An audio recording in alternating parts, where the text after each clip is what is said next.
Tuhan bersamamu dan bersama rohmu.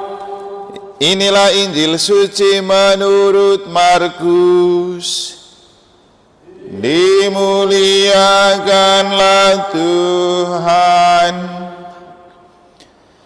Sekali peristiwa, Yesus memanggil ke-12 murid dan mengutus mereka berdua-dua.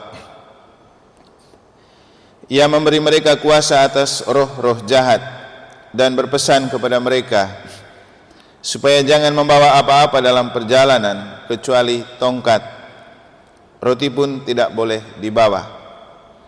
Demikian pula bekal dan uang dalam ikat pinggang. Mereka boleh memakai alas kaki, tetapi tidak boleh memakai dua baju. Kata Yesus selanjutnya kepada murid-murid itu, kalau di suatu tempat kamu sudah diterima dalam suatu rumah, tinggallah di situ sampai kamu berangkat dari tempat itu. Kalau ada suatu tempat yang tidak mau menerima kamu, dan kalau mereka tidak mau mendengarkan kamu, keluarlah dari situ dan bebaskanlah debu yang ada di kakimu sebagai peringatan bagi mereka. Lalu pergilah mereka memberitakan bahwa orang harus bertobat. Mereka mengusir banyak setan dan mengoles banyak orang sakit dengan minyak dan menyembuhkan mereka.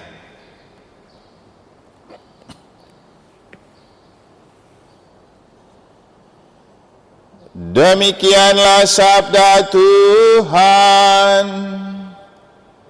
Terpujilah Kristus.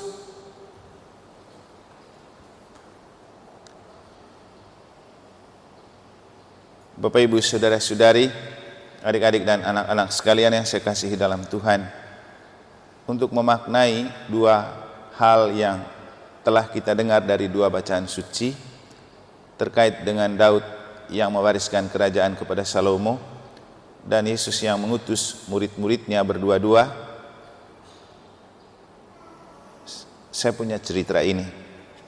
Semalam saya diundang untuk Natal dan Tahun Baru bersama di Partai Nasdem dengan para pendeta dan beberapa umat baik Katolik maupun Protestan. Saya diminta untuk membawakan renungan atau khotbah. Temanya berjalan bersama menuju Indonesia damai yang transformatif.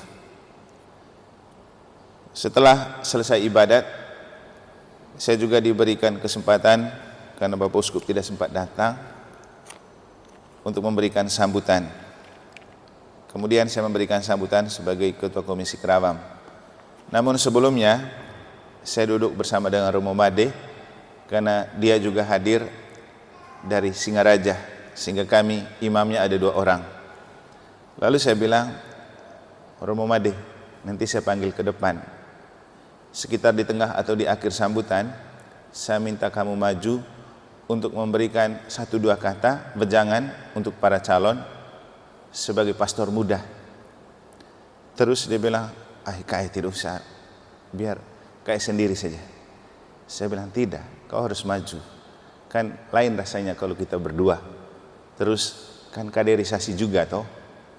Tidak selamanya kita harus selalu di depan. Dan juga saya akan berbicara dari perspektif orang yang sudah lebih tua. Nanti kamu berbicara dari perspektif orang yang lebih muda. Kemudian waktu sambutan dia maju. Saya merasa cerita ini seperti menjawabi dan memaknai 2 bacaan suci pada hari ini. Ketika dalam bacaan pertama kita mendengar cerita tentang Daud yang merasa sudah tua dan hampir mati, maka ia memanggil anaknya. Yang menarik, dia tidak mewariskan harta, kekayaan dan kekuasaan. Dia mewariskan wejangan untuk tetap taat pada perintah-perintah Allah. Berarti Daud mewariskan iman dan gaya hidup yang benar kepada anaknya. Dalam Injil kita mendengar Yesus mengutus para murid Mengapa Yesus merekrut para murid? Semalam juga waktu memberikan renungan, saya mengatakan kepada mereka yang hadir, Anda itu agen-agen perubahan karena Nasdem punya moto kan perubahan. Tapi satu hal yang kamu ingat, menjadi agen perubahan itu tidak akan ada perubahan kalau tidak mulai dari diri, kalau tidak mau berkorban dan tidak siap makan korban. Dan yang ketiga, tidak akan ada perubahan kalau bekerja sendiri, berjuang sendiri, berjalan sendiri. Kita harus berjalan bersama. Nah, Yesus juga tidak bekerja sendiri. Dia merekrut para rasul, dia merekrut para murid untuk membantu pekerjaan-pekerjaan Yesus.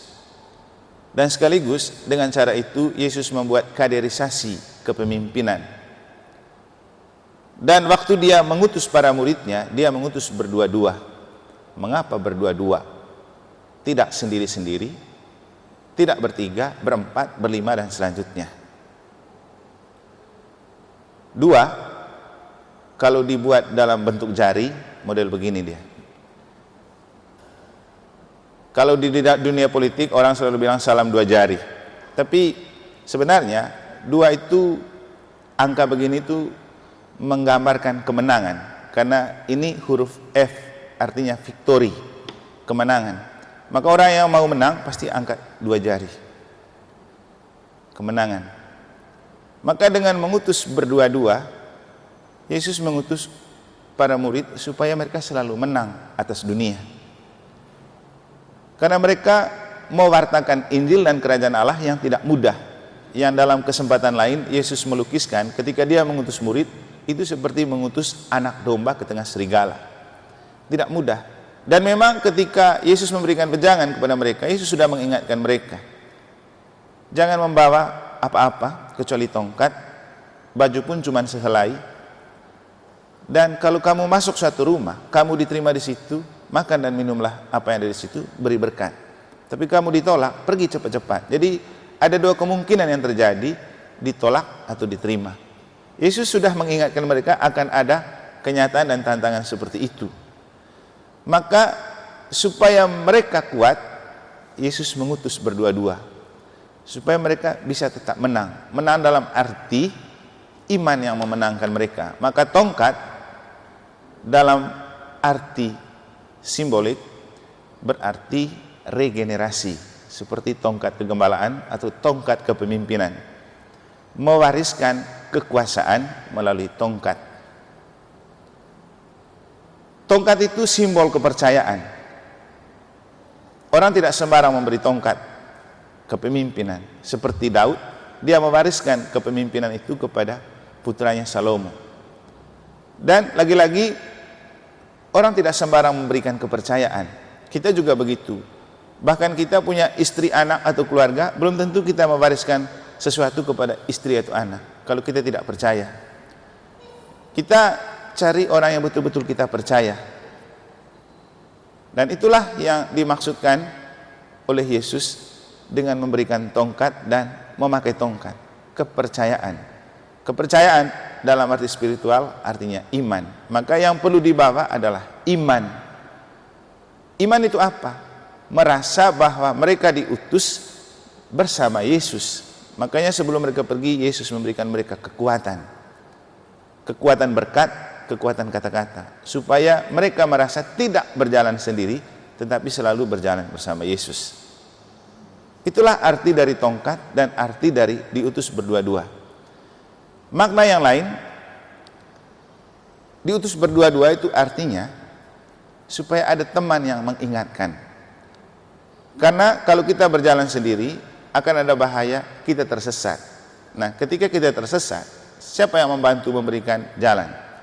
Kita hidup di zaman canggih seperti sekarang, jalan sendiri pun bisa. Yang penting kan ada HP, sinyal ada, baterai ada. Bisa searching di Google Map. Tapi juga Google Map itu tidak terlalu pasti juga, karena dia menuntun kita di jalan yang salah.